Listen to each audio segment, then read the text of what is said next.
The band Wilco has a large and faithful following that comes out for its concerts.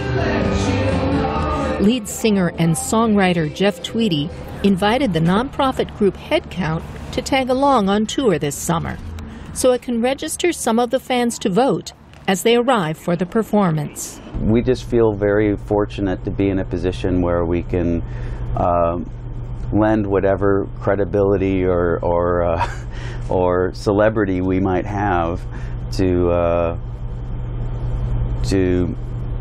encourage people to vote. Ice cold democracy. Our goal is to remind people that it's not that hard. Sign and today's date. It's really not that hard to participate and engage in an election. You guys all registered to vote at your current address? Andy Bernstein is president of HeadCount. He and his volunteers typically stop concert goers and ask them if they'd like to register to vote for the upcoming election. It's not about getting somebody to sign a piece of paper.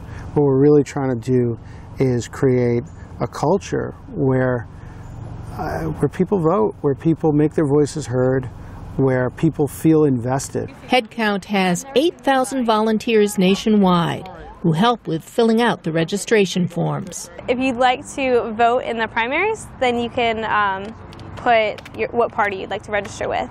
Otherwise, you can leave it blank. Julie Whalen is a volunteer. I think what's really unique and wonderful about HeadCount is that it is nonpartisan. 7. How's great. Good job, guys. In its first year, HeadCount registered close to 50,000 voters. 4 years ago, the group doubled that number. This year, it hopes to register at least 100,000 again. In the last presidential election, 88% of registered voters did vote.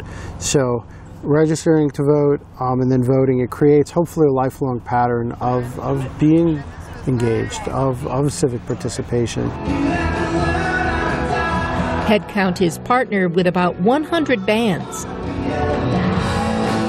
and will be at some 1,000 concerts this summer, hoping to turn music fans into voters.